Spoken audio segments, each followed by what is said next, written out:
जय महाकाल। यह सिर्फ एक कहानी नहीं, यह काल को चुनौती देने वाले उस देवता की गाथा है जो मृत्यु को भी अपने दरबार में सिर झुकाने पर मजबूर कर देता है। जहाँ इंसान नहीं आत्माएं शरण लेने आती है। नाम है महाकालेश्वर मंदिर उज्जैन, जहाँ काल भी प्रवेश करने से पहले अनुमति मांगता है। भारत के हृदय मध्य प्रदेश में स्थित उज्जैन वो भूमि जहाँ समय भी थम जाता है, जहाँ विराजते हैं कालों के भी काल महाकाल। यह मंदिर सिर्फ शिव भक्तों का तीर्थ नहीं, बल्कि रहस्य, मृत्यु और परलौकिक शक्तियों का गढ़ है। यह भारत के 12 ज्योतिर्लिंगों में से एक है, लेकिन इसका स्थान सबसे अलग और सबसे ऊंचा है। क्यों? क्योंकि यहाँ महाकाल स्वयं जागृत रूप में विराजते हैं। कहते हैं जिसने सच्चे मन से एक बार भी महाकाल का नाम ले लिया, उसका भय, उसका दुर्भाग्य सब महाकाल की भस्म में भस्म हो जाता है। लेकिन क्या यह केवल विश्वास है या फिर इसके पीछे छुपे हैं ऐसे रहस्य जिन्हें सुनकर विज्ञान भी मौन हो जाता है? पौराणिक ग्रंथों में इस मंदिर का वर्णन मिलता है, जहाँ शिव स्वयं रक्षक बनकर प्रकट हुए थे। मान्यता है कि एक राक्षस ने उज्जैन पर आक्रमण किया था। तब बालक ब्राह्मणों की रक्षा के लिए शिव ने महाकाल के रूप में अवतार लिया था। तभी से उज्जैन बना है। सभी मित्रों का कथा लोक में बहुत बहुत स्वागत है। भक्तगण महादेव के सच्चे भक्त हैं तो कमेंट बॉक्स में हर हर महादेव अवश्य लिखें। वीडियो को लाइक करें। अभी तक चैनल को सब्सक्राइब नहीं किया है तो चैनल को सब्सक्राइब कर लें। अपने दोस्त मित्रों के साथ इस वीडियो को शेयर करें। काल त्रिकालदर्शी भगवान शिव का स्थायी निवास।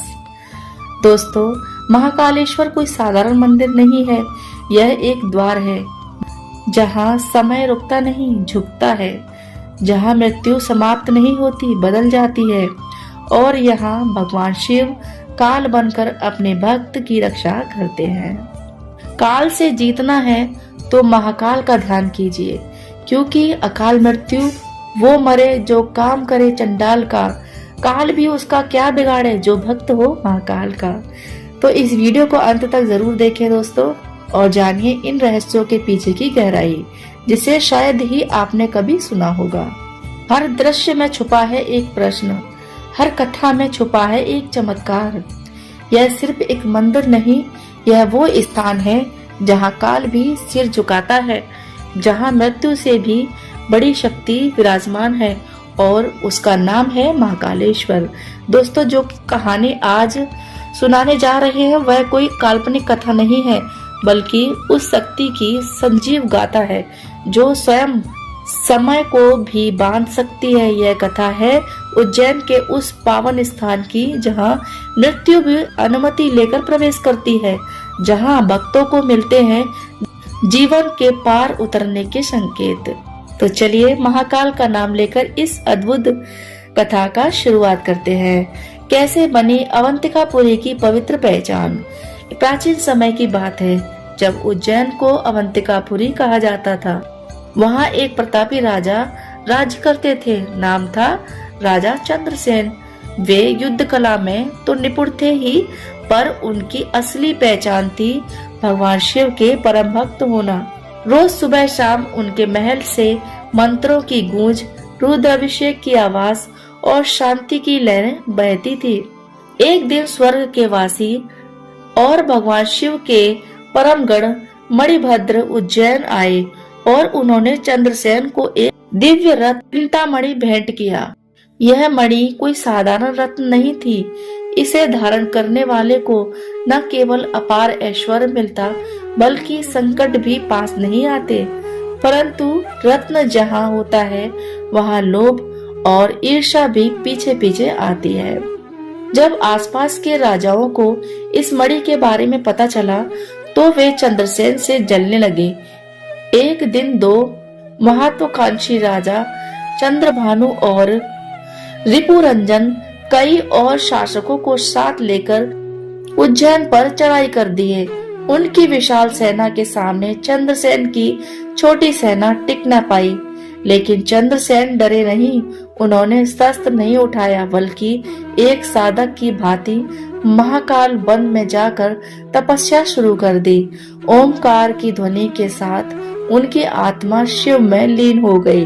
उसी समय एक और संकट अवंतिका की ओर पड़ रहा था। यह संकट था एक राक्षस दूषण का, जो भक्ति, वेद और यज्ञ का विरोधी था। उसने उज्जैन पर आक्रमण कर दिया। शिव मंदिरों को तोड़ना, भक्तों को मारना, यह उसका उद्देश्य था। राज्य में भय फैल गया और राक्षसी अत्याचार, दूसरी ओर सत्ता की लड़ाई। अवंतिका संकट में थी। उसी अफरा तफरी में एक विधवा स्त्री अपने 5 साल के बेटे के साथ जान बचाकर भागती हुई महाकाल वन में पहुंची। वहां उसने तप में लीन चंद्रसेन को देखा। पास ही उसका बेटा बैठ गया और मिट्टी का एक शिवलिंग बनाकर पूजा करने लगा। उसका भोलापन और निष्काम भक्ति देखकर लगता था जैसे शिव स्वयं उसकी मासूम आराधना सुन रहे हो। जब माँ ने उसे कई बार आवाज दी और वह नहीं लौटा, क्रोध में आकर उसने सारी पूजा सामग्री फेंक दी और बच्चे को पीटने लगी। लेकिन तभी वहां अचानक एक दिव्य तेज प्रकट हुआ। आकाश में घंटियों की ध्वनि गूंजी और उस स्थान पर एक दिव्य शिवलिंग प्रकट हो गया। भगवान शिव स्वयं प्रकट हुए। वहां मौजूद हर कोई सन्न रह गया। राक्षस शिव की प्रकटता कोई सामान्य बात नहीं थी। उन्होंने रौद्र रूप धारण कर लिया। उनके नेत्र अग्नि निकली, जटाएं आकाश में लहरा उठी और त्रिशूल हाथ में लेकर वे दूषण की ओर बढ़े। पल भर में दूषण और उसकी सेना का अंत हो गया। उज्जैन पर फिर से शांति का माहौल हो गया। चारों ओर से जो राजा युद्ध करने आए थे, अब वही शिव भक्ति के आगे नतमस्तक हो गए। उस दिन से महाकालेश्वर ज्योतिर्लिंग की स्थापना हुई। उज्जैन को यह गौरव प्राप्त हुआ कि वहाँ स्वयं शिव महाकाल रूप में निवासते हैं। लेकिन समय सदा एक जैसा नहीं रहता। मुगल काल में महाकाल मंदिर पर कई बार आक्रमण हुए। विशेषकर वर्ष 1235 में सुल्तान इल्तुतमिश ने इस मंदिर को पूरी तरह ध्वस्त कर दिया। लेकिन भक्तों ने ज्योतिर्लिंग को बनाने के लिए उसे पास के एक कुएं में छुपा दिया। बाद में औरंगजेब ने भी मंदिर की जगह मस्जिद का निर्माण करवा दिया। लगभग 500 वर्ष तक मंदिर उजड़ा पड़ा रहा, लेकिन लोगों की भक्ति नहीं टूटी। वे खंडरों में भी शिव की आराधना करते रहे। फिर समय बदला और 1728 में मराठा वीर राणाजी राव सिंधिया ने मुगलों को हराया और 1732 में महाकाल मंदिर का पुनः निर्माण कराया। आज भी उज्जैन में कोई राजा नहीं होता, क्योंकि वहाँ का राजा स्वयं भगवान महाकाल है। हर सुबह वहाँ भस्म आरती होती है, जो इस मंदिर की सबसे रहस्यमयी और अद्भुत परंपरा है। कहते हैं यह आरती कभी मानव की अस्थियों से की जाती थी, अब भी इसकी परंपरा उतनी ही शक्तिशाली है। उज्जैन के इस मंदिर में हर ईंट, हर घंटी, हर ध्वनि के पीछे एक रहस्य है, जो कहता है काल भी उसका क्या करे जो भक्त हो महाकाल का। महाकालेश्वर मंदिर की सबसे बड़ी विशेषता है यहाँ स्थित स्वयंभू शिवलिंग। कहा जाता है कि यह शिवलिंग किसी मानव ने नहीं बनाया, बल्कि यह धरती की गहराई से स्वयं प्रकट हुआ था। ऐसी मान्यता है कि यह वही स्थान है जहाँ भगवान शिव ने स्वयं भक्तों की पुकार पर प्रकट होकर राक्षस दूषण का अंत किया था। आज भी जो कोई इस शिवलिंग के दर्शन करता है, वह एक अद्भुत दिव्यता का अनुभव करता है, मानो समय थम गया हो और आत्मा शिव के साक्षात्कार कर रही हो। क्या आप जानते हैं कि महाकालेश्वर मंदिर ठीक उसी स्थान पर स्थित है जहां से पृथ्वी के केंद्र की रेखा यानी कर्क रेखा गुजरती है। यही कारण है कि इसे पृथ्वी का नाभि स्थल भी कहा जाता है। इस स्थान को लेकर ऋषियों और पुराणों में उल्लेख है कि यह क्षेत्र अत्यंत ऊर्जावान और आध्यात्मिक शक्ति से भरपूर है। सावन के महीने में जब श्रद्धालु यहाँ आते हैं, जुटते हैं और पूरी अवंतिका नगरी में एक अलौकिक ऊर्जा जैसी फैल जाती है। हिंदू धर्म के अनुसार दक्षिण दिशा यमराज की दिशा मानी जाती है, यानी मृत्यु और परलोक की दिशा। लेकिन क्या आपको पता है कि पूरे भारत में केवल महाकालेश्वर ही एक ऐसा ज्योतिर्लिंग है जो दक्षिण मुखी है। इसका अर्थ यह है कि यह महाकाल स्वयं मृत्यु को देवता की दिशा में विराजमान होकर अपने भक्तों को काल के भय से मुक्त कर देते हैं। यह ज्योतिर्लिंग केवल पूजा का स्थल नहीं बल्कि मोक्ष का द्वार है। महाकालेश्वर मंदिर की वास्तुकला भी रहस्य से भरी हुई है। यह मंदिर 3 तल का बना हुआ है और हर तल पर शिव के 3 अलग अलग रूपों की पूजा होती है। सबसे नीचे स्वयंभू महाकाल ज्योतिर्लिंग, बीच में ओमकारेश्वर रूप में भगवान शिव, ऊपरी तल पर नाग चंद्रेश्वर स्वरूप जो केवल नाग पंचमी के दिन ही दर्शन के लिए खोला जाता है। नाग चंद्रेश्वर मंदिर में आज भी दक्षक नाग अपनी तपस्या में लीन रहते हैं। इस स्थान की दिव्यता इतनी गहन है कि पूरे वर्ष इसे बंद रखा जाता है ताकि कोई भी साधारण ऊर्जा वहां प्रवेश न कर सके। उज्जैन का इतिहास राजा विक्रमादित्य के बिना अधूरा है। उन्हें केवल एक योद्धा या न्यायप्रिय राजा के रूप में नहीं बल्कि एक महान शिव भक्त के रूप में भी जाना जाता है। विक्रमादित्य अपने प्रत्येक निर्णय से पूर्व महाकाल की आज्ञा लेते थे। सिंहासन बत्तीसी और बेताल पचीसी जैसे काल विजयी कथाओं में महाकाल और विक्रमादित्य के संबंध को विस्तार से बताया गया है। मंदिर परिषद में उनके पद चिन्ह आज भी लोगों को उनके तप, बल और भक्ति की याद दिलाते हैं।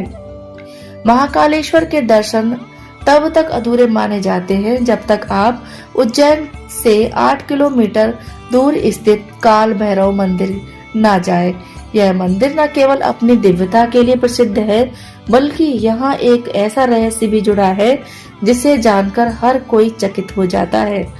यहाँ भगवान भैरव का प्रसाद के रूप में शराब चढ़ाई जाती है। हाँ, आपने सही सुना।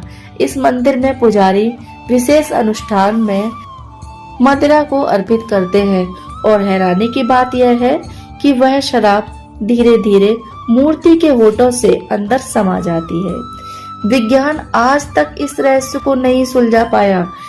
स्कंद पुराण के अवंती खंड में इस मंदिर का विशेष उल्लेख मिलता है, लेकिन सबसे रहस्यमय बात यहाँ की भस्म आरती, जो पहले इंसान की चिता की राख से की जाती थी। क्या आज भी यह परंपरा जारी है? क्या वाकई किसी की मृत्यु के बाद की राख शिव के चरणों में चढ़ाई जाती है? और यह भी कहा जाता है यहाँ की आरती मात्र देखने से भविष्य की विपत्तियां टल जाती हैं। पर क्यों? कौन है वो अदृश्य शक्ति जो आरती के साथ साथ मंदिर में विचरण करती है लेकिन बाहर निकलते ही गायब हो जाती है?